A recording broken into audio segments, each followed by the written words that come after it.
ಎಲ್ರಿಗೂ ನಮಸ್ಕಾರ. ಎಲ್ಲರೂ ಹೇಗಿದ್ದೀರಾ? ಚೆನ್ನಾಗಿದ್ದೀರಾ ಅಂತ ಅನ್ಕೋತೀನಿ. ನಾನು ಕೂಡ ತುಂಬಾ ಚೆನ್ನಾಗಿದ್ದೀನಿ.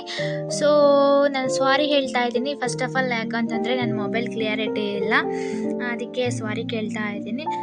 ಸೊ ಇವಾಗ ತಾನೇ ನಾನು ಡ್ಯೂಟಿ ಮುಗಿಸ್ಕೊಂಡು ಬಂದು ಇವಾಗ ಫೇಸ್ ವಾಶ್ ಮಾಡ್ಕೋತಾ ಇದ್ದೀನಿ. ನನಗಂತೂ ಎಲ್ಲಾದರೂ ಹೊರ್ಗಡೆ ಹೋಗಿ ಬಂದಮೇಲೆ ಅಂತೂ ಫೇಸ್ ವಾಶ್ ಮಾಡಲೇಬೇಕು, ಇಲ್ಲಾಂದರೆ ನಿದ್ದೆ ಅಂತೂ ಬರೋದೇ ಇಲ್ಲ.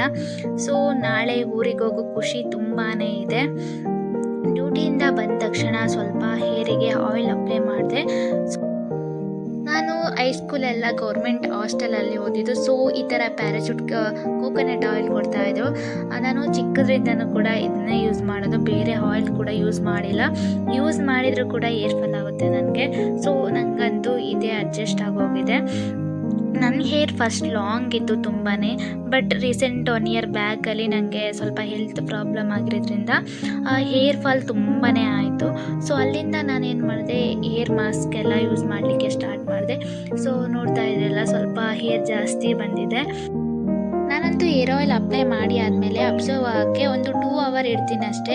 ತಲೆಗೆ ಆಯಿಲ್ ಹಾಕ್ಕೊಂಡು ಮಲಗಿದ್ರೆ ತುಂಬಾ ಒಂಥರ ತಲೆನೋವಾಗೋದು, ಹಿಂಸೆ ಆಗುತ್ತೆ. ಸೊ ನಾನಂತೂ ಹೇರ್ನ ಹಾಗೇ ಬಿಡೋದಿಲ್ಲ, ಮತ್ತು ಹೇರ್ ಆಯಿಲ್ ಅಪ್ಲೈ ಮಾಡಿ ಆದಮೇಲೆ ಕೂಡ 2 ಅವರ್ ಅಷ್ಟೇ ಬಿಡ್ತೀನಿ, ಜಾಸ್ತಿ ಬಿಡೋದಿಲ್ಲ. ಮತ್ತು ಆಯಿಲ್ ಅಪ್ಲೈ ಮಾಡಿ ಕೂಡ ಮಲಗೋದಿಲ್ಲ, ಇರಿಟೇಟ್ ಆಗುತ್ತೆ ನನಗಂತೂ. ಸೊ ಇವಾಗ ಹೇರ್ ಆಯಿಲೆಲ್ಲ ಅಪ್ಲೈ ಮಾಡಿ ಆಯಿತು. ಅದಕ್ಕಿಂತ ಮುಂಚೆ ನಾವು ಯಾವುದೇ ಒಂದು ಹೇರ್ ಮಾಸ್ಕ್ನ ಅಪ್ಲೈ ಮಾಡೋಕ್ಕಿಂತ ಮುಂಚೆ ಯಾವ ಹೇರ್ ಆಯಿಲ್ ಯೂಸ್ ಮಾಡ್ತೀರೋ ಅದನ್ನು ನೀವು ಅಪ್ಲೈ ಮಾಡಿ ಆದಮೇಲೆ ನಾವು ಹೇರ್ ಮಾಸ್ಕ್ನ ಅಪ್ಲೈ ಮಾಡ್ಕೋಬೇಕಾಗುತ್ತೆ. ಸೊ ನನಗೆ ನನ್ನ ಫ್ರೆಂಡು ನುಗ್ಗೆ ಸೊಪ್ಪು ಕೊಟ್ಟಿದ್ದು, ಅದನ್ನ ಹೇರ್ ಮಾಸ್ಕ್ ಮಾಡ್ಕೊಳ್ಳೋಣ ಅಂತ ತೆಗೆದು ನೋಡಿದರೆ ಅದು ಫುಲ್ ಬಾಡೋಗಿತ್ತು. ಬಟ್ ಅದರಲ್ಲಿ ಚೆನ್ನಾಗಿರೋದನ್ನ ನಾನು ಆರಿಸ್ಕೊಂಡೆ. ಇದಕ್ಕೆ ಸ್ವಲ್ಪ ಕರಿಬೇವು ಸೊಪ್ಪು ಕೂಡ ಹಾಕಿದ್ದಾಳೆ. ಇದು ಫುಲ್ ಯೆಲ್ಲೋ ಕಲರ್ ಬಂದಿದೆ, ಬಟ್ ಅದರಲ್ಲಿ ಯಾವುದು ಚೆನ್ನಾಗಿದೆ ಅದನ್ನು ನಾನು ಹೇರಿಗೆ ಎಷ್ಟು ಬೇಕೋ ಅಷ್ಟು ಮಾತ್ರ ನಾನು ತಗೋತೀನಿ.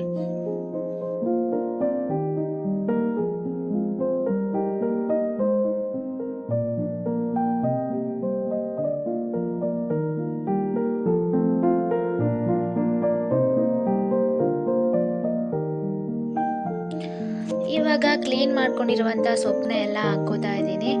ಬಟ್ ಹೇರ್ ಮಾಸ್ಕ್ ಅಂದಾಗ ಹಾಕೋಬೇಕಲ್ಲ ಅಂತ ಒಂದೇ ಒಂದು ಹಿಂಸೆ ಎಲ್ಲ ಇರುತ್ತೆ. ಸೊ ನನಗಂತೂ ಹೇರ್ ಮಾಸ್ಕ್ ಹಾಕೋಕ್ಕೆ ಬೋರಿಂಗು, ಹಿಂಸೆ ಅದೆಲ್ಲ ಹಾಕ್ಕೊಳ್ಳೋಕ್ಕೆ. ಬಟ್ ಕೆಲವೊಂದು ಸಲ ಇಂಟ್ರೆಸ್ಟ್ ಬಂದಾಗ ನಾನು ಹೇರ್ ಮಾಸ್ಕ್ನ ಅಪ್ಲೈ ಮಾಡ್ಕೋತೀನಿ. ಸೊ ಇವಾಗ ಇದಕ್ಕೆ ಸ್ವಲ್ಪ ಮೊಸರು ಕೂಡ ಸೇರಿಸ್ಕೊಂಡೆ, ಸ್ವಲ್ಪ ನೀರು ಕೂಡ ಸೇರಿಸ್ಕೊಂಡೆ. ಎಷ್ಟು ತಿಕ್ನೆಸ್ ಬೇಕೋ ಅಷ್ಟು ತಿಕ್ನೆಸ್ನ ನೀವು ಮಾಡ್ಕೋಬೋದು. ಸ್ವಲ್ಪ ನೀರಾಗಿದ್ರೇ ಸ್ವಲ್ಪ ಚೆನ್ನಾಗಿರೋದು, ಹೇರಿಗೆಲ್ಲ ಅಬ್ಸರ್ವ್ ಆಗೋಕ್ಕೆ ಚೆನ್ನಾಗಿರುತ್ತೆ. ಸೊ ಇವಾಗ ಗ್ರೈಂಡ್ ಎಲ್ಲ ಮಾಡಿ ಆಗಿದೆ. ಸೊ ನೋಡಿ, ಇವಾಗ ಹಾಕೋತಾ ಇದ್ದೀನಿ, ಇದಕ್ಕೆ ಒಂದು ಬೌಲಿಗೆ ಹಾಕೋತಾ ಇದ್ದೀನಿ. ಯಾವುದೇ ಒಂದು ಹೇರ್ ಆಯಿಲ್ನ ಅಪ್ಲೈ ಮಾಡೋಕ್ಕಿಂತ ಮುಂಚೆ ಕ್ಯಾಸ್ಟರ್ ಆಯಿಲ್ ಇಲ್ಲ ಅಂತಂದರೆ ಆಲ್ಮಂಡ್ ಆಯಿಲ್ ಯೂಸ್ ಮಾಡ್ಕೋಬೇಕು. ಯಾಕಂದರೆ ಕೆಲವೊಬ್ಬರಿಗೆ ಈ ಹೇರ್ ಮಾಸ್ಕ್ ಸೆಟ್ ಆಗೋದಿಲ್ಲ, ಹೇರ್ ಫಾಲ್ ಆಗುತ್ತೆ. ಅದಕ್ಕೋಸ್ಕರ ಆಲ್ಮಂಡ್ ಆಯಿಲ್ ಇಲ್ಲಾಂದರೆ ಕ್ಯಾಸ್ಟರ್ ಆಯಿಲ್ ಯೂಸ್ ಮಾಡ್ಕೋಬೇಕು. ನಾನಿಲ್ಲಿ ಆಲ್ಮಂಡ್ ಆಯಿಲ್ ಯೂಸ್ ಮಾಡ್ತಾ ಇದ್ದೀನಿ, 2 ಟೇಬಲ್ ಸ್ಪೂನ್ ಅಷ್ಟು. ಚೆನ್ನಾಗಿ ಅದನ್ನು ಮಿಕ್ಸ್ ಮಾಡ್ಕೋಬೇಕು, ಪೂರ್ತಿಯಾಗಿ ಮಿಕ್ಸ್ ಮಾಡ್ಕೋಬೇಕು ಇದನ್ನು.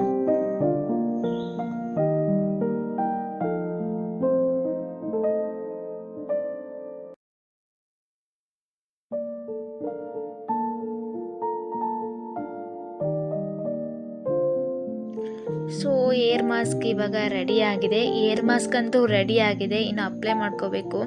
ಮತ್ತು ಇನ್ನೊಂದೇನೆಂದರೆ ನಾಳೆ ಊರಿಗೆ ಹೋಗಬೇಕು. ಸ್ವಲ್ಪನೂ ಪ್ಯಾಕಿಂಗ್ ಏನೂ ಆಗಿಲ್ಲ, ಅಡುಗೆನೂ ಕೂಡ ಆಗಿಲ್ಲ. ಬಟ್ ರೈಸ್ ಇವಾಗ ಮಾಡಿದೆ, ಮೊಸರಲ್ಲಿ ಊಟ ಮಾಡಬೇಕು. ಸ್ವಲ್ಪ ಚಿಕನ್ ಸಾಂಬಾರಿದೆ, ಬಟ್ ಇನ್ನೇನೂ ಕೂಡ ನಾನು ಪ್ಯಾಕ್ ಮಾಡ್ಕೊಂಡಿಲ್ಲ. ಈಗ ಹೇರ್ ಮಾಸ್ಕ್ ಅಪ್ಲೈ ಮಾಡ್ಕೋಬೇಕಾದ್ರೆ ಈ ಥರ 2 ಸೈಡ್ ಡಿವೈಡ್ ಮಾಡಿಕೊಂಡು ಹೇರ್ ಮಾಸ್ಕ್ನ ಅಪ್ಲೈ ಮಾಡ್ಕೋಬೇಕು. ಆವಾಗ ಇಡೀ ಪೂರ್ತಿಯಾಗಿ ಅಬ್ಸರ್ವ್ ಆಗೋಕ್ಕೆ ಟೈಮ್ ಅಷ್ಟೊಂದು ತಗೊಳ್ಳೋದಿಲ್ಲ.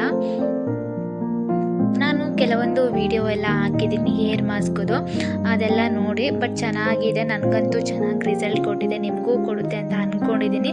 ಅದಕ್ಕಿಂತ ಮುಂಚೆ ನೀವು ಕ್ಯಾಸ್ಟರ್ ಆಯಿಲ್ ಮತ್ತು ಆಲ್ಮಂಡ್ ಆಯಿಲ್ ಯೂಸ್ ಮಾಡಿ.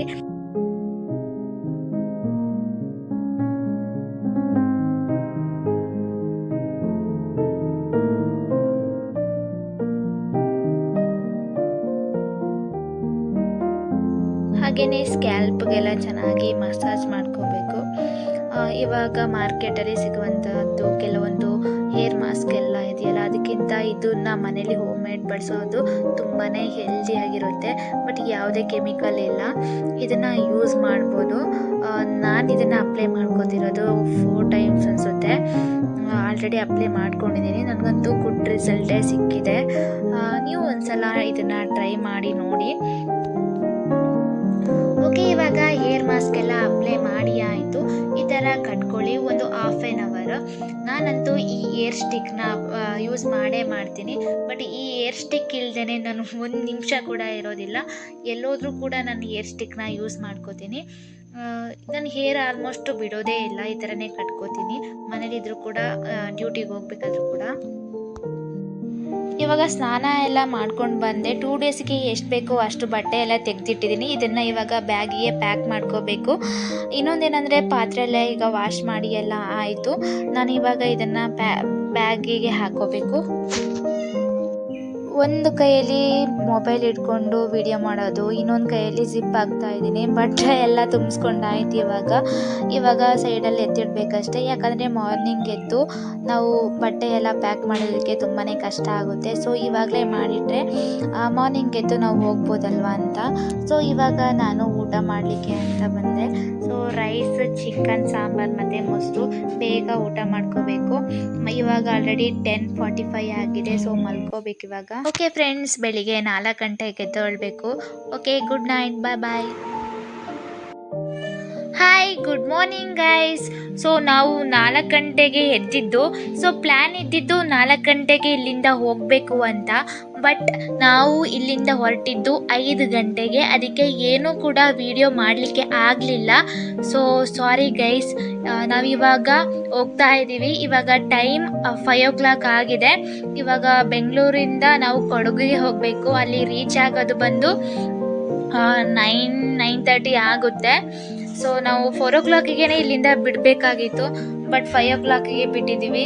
ಎದ್ದು ಸ್ವಲ್ಪ ಲೇಟ್ ಆಯಿತು. ಅಲಾರಮ್ ಬೇರೆ ಹೊಡೆದಿಲ್ಲ.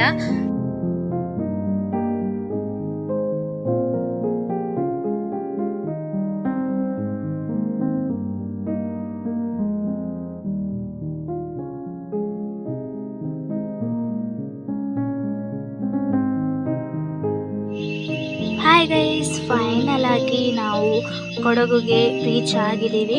ಸೊ ಈ ರೂಟ್ ಬಂದು ಕುಶಾಲನಗರ ಟು ಸೋಮರ್ಪೇಟ. ನಾವು ಬರಬೇಕಾದ್ರೆ ಬೆಂಗಳೂರಿಂದ ಬರಬೇಕಾದ್ರೆ ಹಾಸನ ರೂಟ್ ಕಡೆನೂ ಬರ್ಬೋದು, ಹಾಗೆಯೇ ಈ ಮೈಸೂರು ರೂಟ್ ಕಡೆನೂ ಬರ್ಬೋದು. ನಾವು ಬರೋದು ಮೈಸೂರು ರೂಟ್ ಕಡೆ. ಸೊ ಎಲ್ಲಿ ನೋಡಿದರೂ ಗ್ರೀನ್ ಇದೆಯಲ್ಲ. ಸೊ ಇಲ್ಲಿ ಫೋಟೋಶೂಟ್ ಎಲ್ಲ ಮಾಡಲಿಕ್ಕೆ ತುಂಬಾ ಚೆನ್ನಾಗಿರುತ್ತೆ. ಇವಾಗ ನಾನು ಮನೆಗೆ ಹೋಗಲಿಕ್ಕೆ ಒಂದು ಹಾಫ್ ಆನ್ ಅವರ್ ಬೇಕಾಗುತ್ತೆ. ಸೊ ಇವಾಗ 9 o'clock ಆಗಿದೆ. 9:30ಗೆಲ್ಲ ಮನೇಲೇ ಇರ್ತೀವಿ. ಸೊ ಬರಬೇಕಾದ್ರೆ ಸ್ವಲ್ಪ ಬ್ರೇಕ್ಫಾಸ್ಟ್ ಎಲ್ಲ ಮಾಡ್ಕೊಂಡು ಬಂದ್ವಿ. ಅದಕ್ಕೆ ಸ್ವಲ್ಪ ಲೇಟ್ ಆಗೋಯಿತು. ಈ ರೋಡ್ ಎಲ್ಲಿ ನೋಡಿದ್ರು ಖಾಲಿ ಇದೆ. ಅಪರೂಪಕ್ಕೆ ಇಲ್ಲಿ ಗಾಡಿ ಎಲ್ಲ ಬರೋದು. ರೋಡ್ ಕೂಡ ತುಂಬಾ ಚೆನ್ನಾಗಿದೆ. ಸೊ ಆರಾಮಾಗಿ ಈ ಕಡೆನೂ ಬರ್ಬೋದು. ಬಟ್ ನಾವು ಹಾಸನ, ಚನ್ನರಾಯಪಟ್ಟಣ ಆ ಕಡೆ ಬಂದಿರೋದು ಕಡಿಮೆ. ಎಲ್ಲೋ ಒಂದು ಕಡೆ ಬಸ್ಸಲ್ಲೆಲ್ಲ ಹೋಗಿದ್ದೀನಿ ಅಷ್ಟೇ. ಸೊ ಜಾಸ್ತಿ ನಾವು ಬರೋದು ಮೈಸೂರು ಕಡೆನೇ. ಈ ರೋಡೆಲ್ಲ ತುಂಬಾ ಚೆನ್ನಾಗಿದೆ.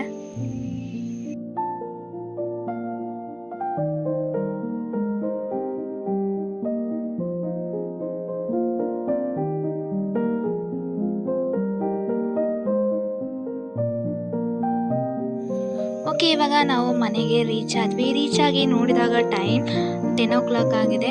ಬಟ್ ಸೋಮವಾರಪೇಟೆಯಲ್ಲಿ ಸ್ವಲ್ಪ ಕೆಲಸ ಇದ್ದಿದ್ದರಿಂದ ಸ್ವಲ್ಪ ಲೇಟಾಗಿ ಹೋಗಿದೆ. ಬಂದ ತಕ್ಷಣವೇ ಮನೆಯಲ್ಲಿ ಅಮ್ಮ ರೊಟ್ಟಿ ಮತ್ತು ಕಡಲೆ ಸಾಂಬಾರು, ಆಮೇಲೆ ಸ್ವಲ್ಪ ಮೀನು ಕೂಡ ಇತ್ತು, ಮೀನು ಫ್ರೈ, ಅದನ್ನ ತಿಂದ್ವಿ. ತುಂಬಾ ಚೆನ್ನಾಗಿತ್ತು. ನನಗಂತೂ ಕಡಲೆ ಸಾಂಬಾರು ತುಂಬಾ ಫೇವ್ರೇಟ್. ಹಾಗೆಯೇ ನಾನು ಮನೆಗಂತ ಏನೂ ಪರ್ಚೇಸ್ ಮಾಡಿಲ್ಲ. ಯಾಕಂದರೆ ಡ್ಯೂಟಿ ಮುಗಿಸಿ ಬರೋತ್ತಿಗೆ ನೈಟ್ ಆಗಿತ್ತು. ಹಾಗಾಗಿ ಮನೆಗೆ ಅಂತ ಏನು ತಿಂಡಿ ಆಗಲಿ ಏನು ಐಟಮ್ ಕೂಡ ಪರ್ಚೇಸ್ ಮಾಡಿಲ್ಲ. ಸೊ ಮನೇಲಿದ್ದಿದ್ದನ್ನೇ ನಾನು ತಗೊಂಡೆ. ಸ್ವಲ್ಪ ರಾಗಿ ಹಿಟ್ಟಿತ್ತು, ಮತ್ತು ಇಲ್ಲಿ ಮಳೆ, ನಮ್ಮೂರಲ್ಲಂತೂ ಮಳೆ ಜಾಸ್ತಿ ಇರುತ್ತಲ್ಲ, ಅದಕ್ಕೋಸ್ಕರ ನಾನು ಕಾಯಿಲ್ ತೊಗೊಂಡಿದ್ದೆ. ಸೊ ಕಾಯಿಲ್ ಕೂಡ ತಗೊಬಂದೆ ಮನೆಯಿಂದ. ಸೊ ಇಷ್ಟು ಐಟಮ್ನ ತೊಗೊಂಡು ಬಂದಿದ್ದೀನಿ. ಇದು ಬಂದು ನಂದು ಪಿ ಯು ಓದಿದ ಸ್ಕೂಲ್, ಇದು ಕಾಲೇಜ್, ಪಿ ಯು ಓದಿದ ಕಾಲೇಜ್ ಇದು ಸೋಮವಾರಪೇಟೆ ಕೊಡಗು ಜೋಸೆಫ್ ಕಾಲೇಜ್. ಇದು ಅದರದ್ದು ಫೋಟೋ ಫ್ರೇಮ್, ಇದು 17 ಫೋಟೋ. ಇದು ಮೆಮೊರೀಸ್, ಸ್ವೀಟ್ ಮೆಮೊರೀಸ್ ಇದೆಲ್ಲ.